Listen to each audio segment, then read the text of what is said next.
Ladies and gentlemen, please welcome the chair of the Scientific Advisory Board, Ann Young.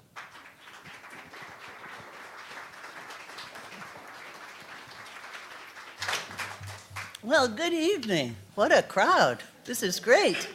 So we're going to have an exciting evening because things are moving in Huntington's disease. I mean, we just got through a workshop where we weren't just talking about how things could maybe in our greatest imagination work. We were actually talking about therapies that we can start to apply to people and are being applied to people, and we're going to hear that this evening. It is just so exciting. I can't tell you, for somebody who started out when I was like just out of my residency to now get to this point, it really is exciting. So we're going to start this evening with two spectacular people. The first is Shirley Tilghman.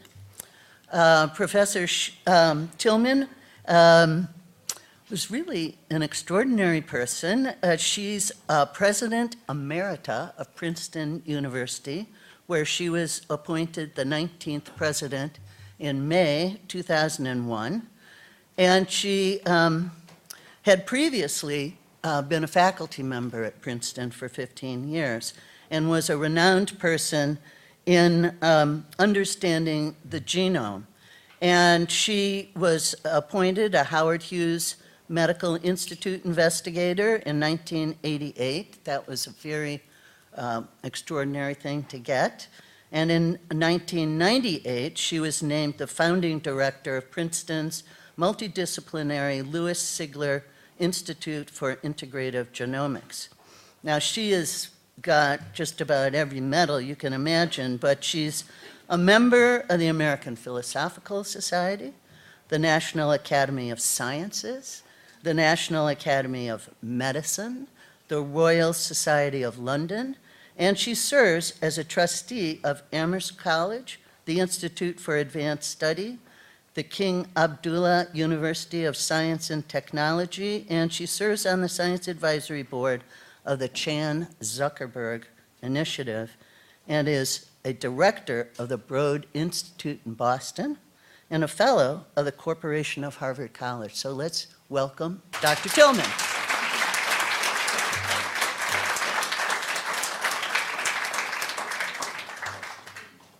Thank you for that nice introduction, and welcome everyone. It is a delight to be here with you this evening. I am here for three reasons actually. The first is because I love Nancy Wexler. That's number one. Number two is that I think, I just want to reinforce what Ann just said.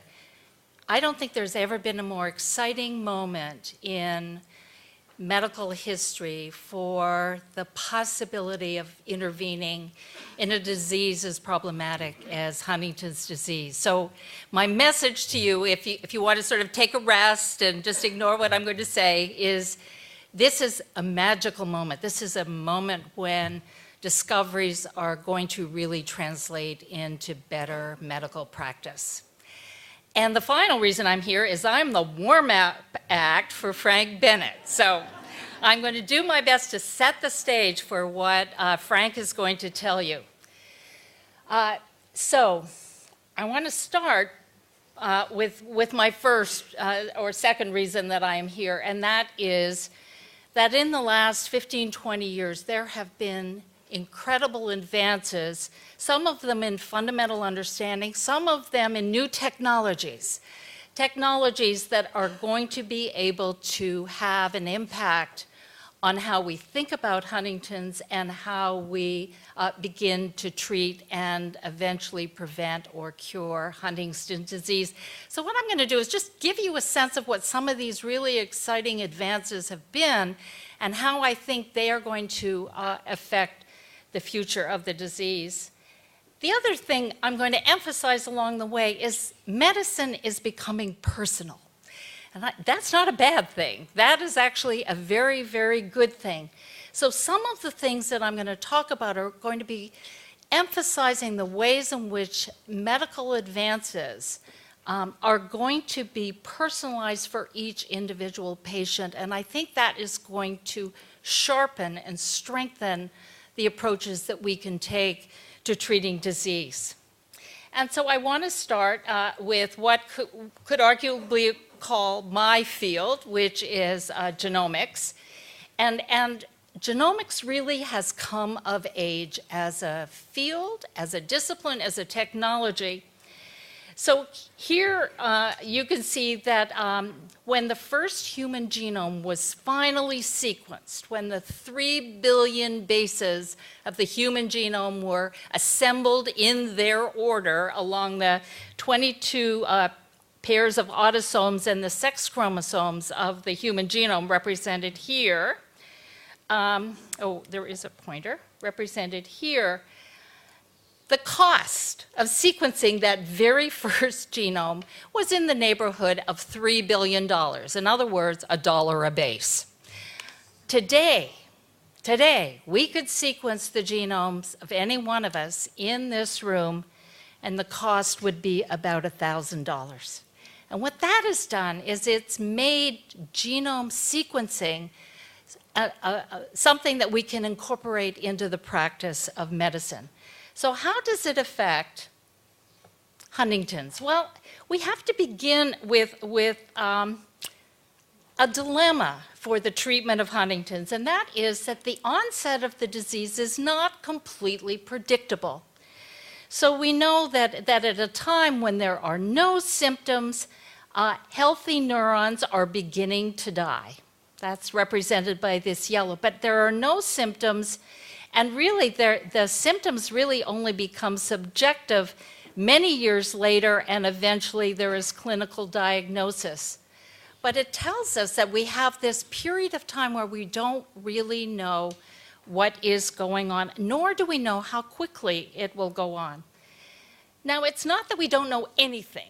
We, in fact, do know that the mutation in the Huntington's disease gene is the result of a sequence at the very beginning of the gene that in an unaffected individual is repeated. A very simple sequence, CAG, is repeated 35 times or under. And when the protein product of this gene is made, there are 35 repeats of a single amino acid, glutamine, and that leads to very healthy neurons, as long as you have under 35. If, however, this region of the gene is expanded in an individual and you increase the number of these CAG repeats, that leads to increases numbers of these glutamine residues, and that leads to a diseased and eventually dying neuron.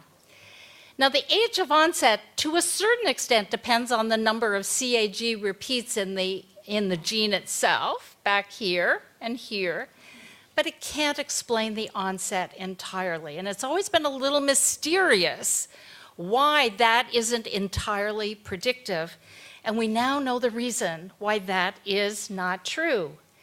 And that was the result of studies that have been conducted by David Hausman at MIT, who has been a very important person in the history of the foundation, who studied individuals who had varying levels of repeats and varying degrees of onset of the disease. And what he discovered is that the reason it's not predictable is because it's not just one gene that's affecting the onset, the timing of the onset.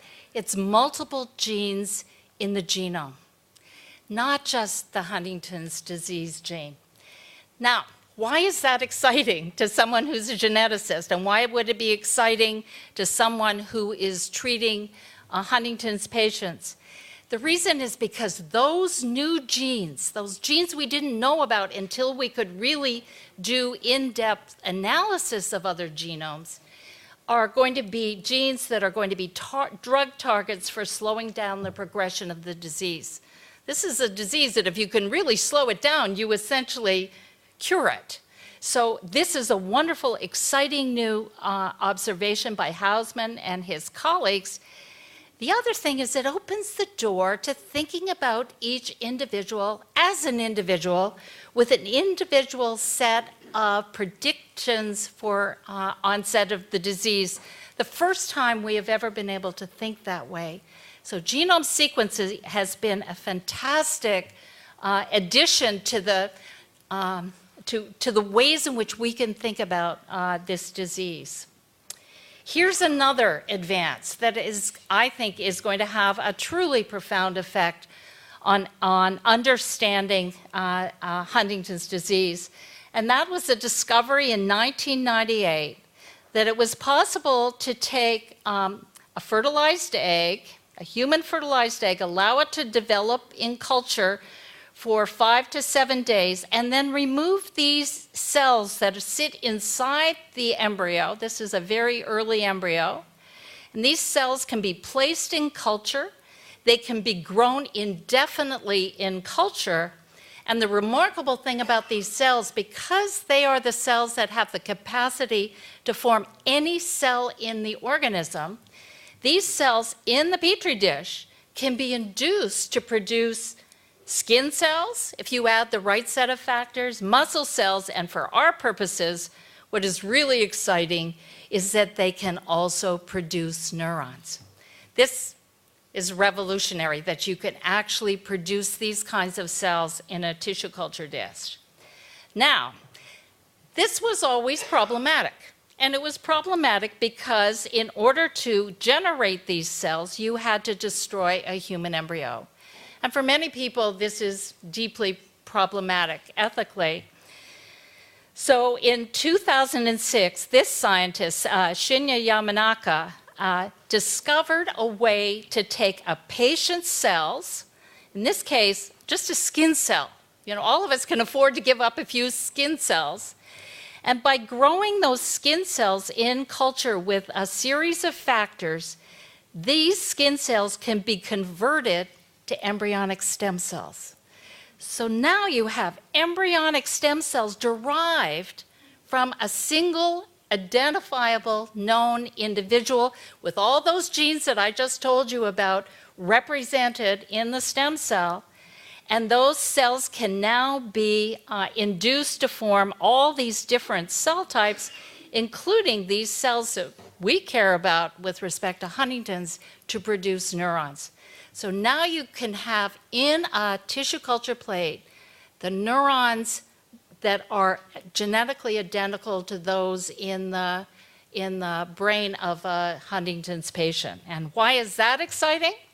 Well, that's exciting because you can now take these cells, and this is just a beautiful image of these cells. You can, what we say is differentiate them into the spiny neurons, which are the targets of the Huntington's disease protein that causes neuronal death. So here is one growing in a tissue culture cell. And now think about what you can do. You can test individual drug responses, and we're going to hear about some possible drugs in just a minute from Frank Bennett. You can test different methods that have been proposed to reduce the levels of the Huntington's protein, HTT, and you can do something that sounds a little science fiction. Hold on to your chairs here. You can actually begin to convert these single cells into what are called organoids.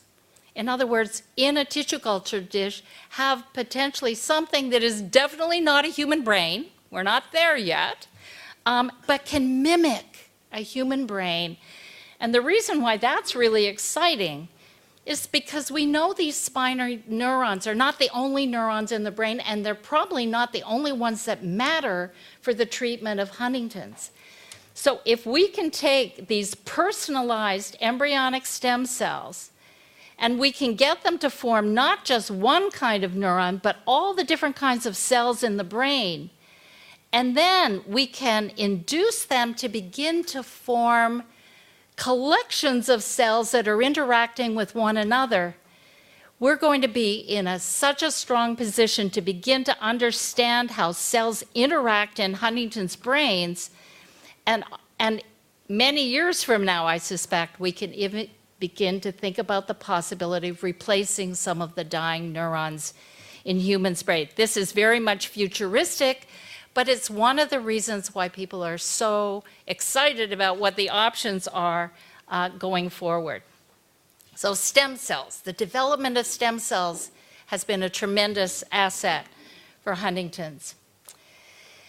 What many scientists are focused on, though, is reducing the level of the toxic Huntington's expanded repeat protein in the brain.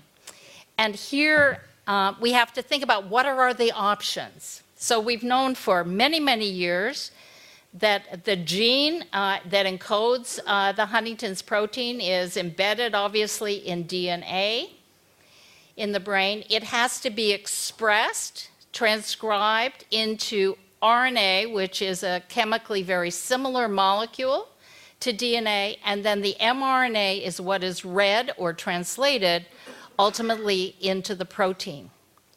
So we can imagine sort of having 3 levels of attack to reduce the amount of protein. Drugs that could potentially inhibit the mutant protein or even degrade it, which would be terrific. We're going to hear that the farthest along of all of these options is antisense DNA or RNA, which is able to degrade the very specific RNA that is causing the disease.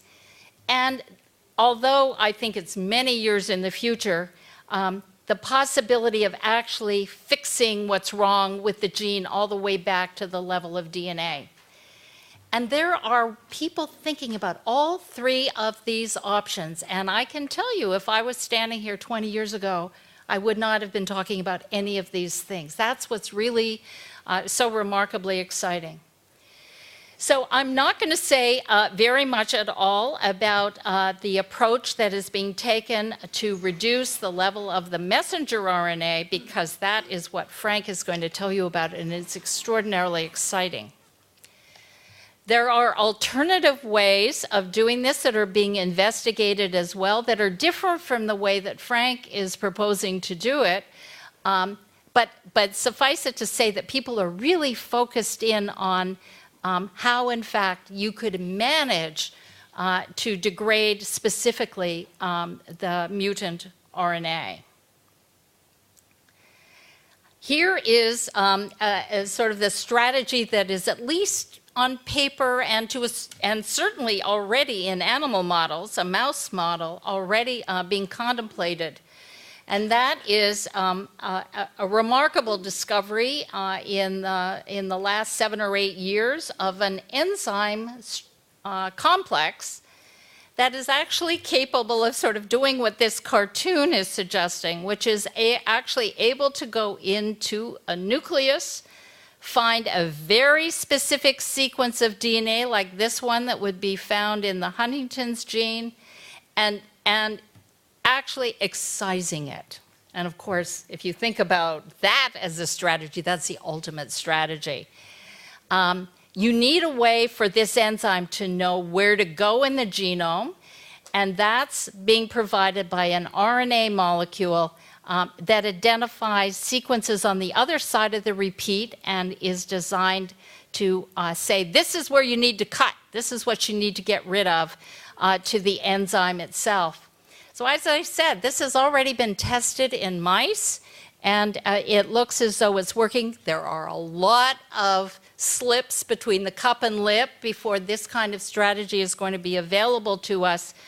But it is just another demonstration of how a fundamental, basic discovery in biology is being adopted by the Huntington community.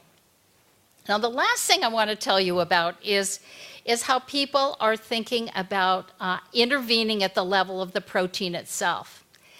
Now, we had a huge problem in thinking hard about how to attack the protein.